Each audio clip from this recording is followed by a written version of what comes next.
शादी के 40 साल बाद आज उन्होंने बातों बातों में किसी बात से नाराज होकर सबके सामने कहा कि तूने आज तक किया ही क्या है, सिर्फ घर पे खाना बनाना और बच्चों को संभालना, और वैसे भी आजकल बच्चे भी तुम्हारी बात कहाँ सुनते हैं, वो अपने मन की ही तो करते हैं। इतने सालों में तूने उनको कुछ नहीं सिखाया, तभी इतने बिगड़ गए हैं दोनों बच्चे। अपने पति की ऐसी बात सुनकर आज पूरी रात सुनीता को नींद नहीं आई। सुनीता सोचती रही, रोती रही कि सच में मैंने आज तक किया ही क्या है। अगर मैंने आज तक इस घर के लिए सच में कुछ नहीं किया तो अब मेरा यहाँ रहने का कोई मतलब नहीं। कहाँ जाना है पता नहीं, मगर बस अब और नहीं। ये सोचते हुए सुनीता ने अपने पति विशाल को एक चिट्ठी लिखी। उसमें उसने लिखा था कि मैंने आज पूरी रात सोचा कि तुम शायद सही कह रहे थे। आज तक मैंने किया ही क्या है।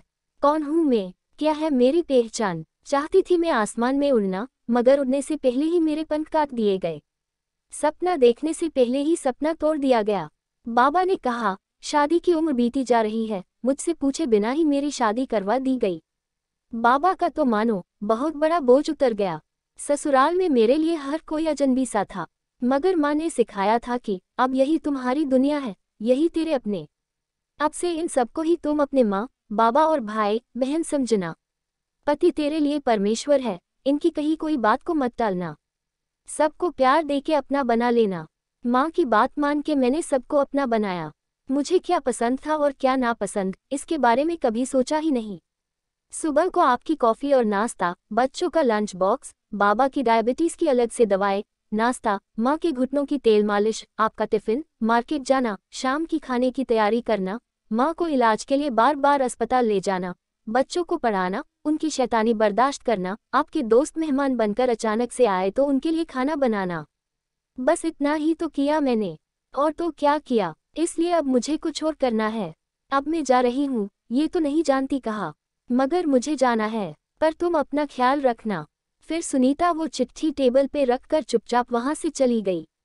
सुबह होते ही बाबूजी अपनी दवाई, नाश्ता और अखबार के लिए बहू को आवाज़ देने लगे। उसके साथ माँ भी अपने घुटने के मालिश के लिए बहू को आवाज़ देने लगी। बच्चे भी माँ हमारा टिफ़िन, हमारा ब्रेकफास्ट कहाँ है, आज माँ कहाँ चली गई। बाहर इतना शोरगुल सुनकर उसके पति की भी आँखें खुल गई। क्या हुआ पूछता हुआ वो बाहर आया। इतना शोर क्यों मचा रखा है सुबह सुबह। पापा देखो ना, माँ कहीं नहीं दिख रही। हमको कॉलेज जाने में देरी हो रही है, अभी तक ब्रेकफास्ट भी नहीं किया। लगता है आज भूखा ही जाना पड़ेगा। दूसरे ने कहा मेरी किताबें भी नहीं मिल रही, माँ तुम कहाँ हो। बाबूजी ने आवाज़ लगाई, बहू ज़रा देखो तो मेरा चश्मा किधर है। माँ ने आवाज़ लगाई, बहू मेरे मालिश की बोतल और दवाइयाँ कहाँ हैं। सारा घर जैसे बिखरा था। उसका पति जोर से चिल्लाया, सब चुप हो जाओ, मैं देखता हूँ वो कहाँ है। यही कहीं होगी, कहाँ जाएगी।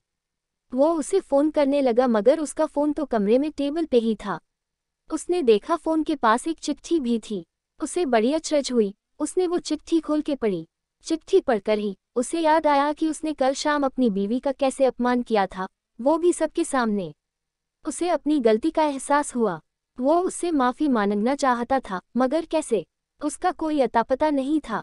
उसने उसके मायके और उसकी सहेलियां सबको फ़ोन करके पूछा, मगर किसी को नहीं पता वो कहाँ है, किस हाल में है। मगर सुनीता अपने मायके में ही थी। जानबूझकर उन लोगों ने विशाल से झूठ बोला कि वो घर पे नहीं है, ताकि उसे अपनी गलती का एहसास हो।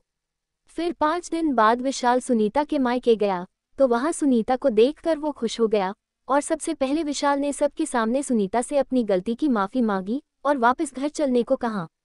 औरत का दिल तो वैसे भी बड़ा होता है, इसलिए वो अपने परिवार को कैसे अकेला छोड़ देती। सुनीता ने विशाल को माफ़ कर दिया और वो अपने पति के साथ घर चली गई।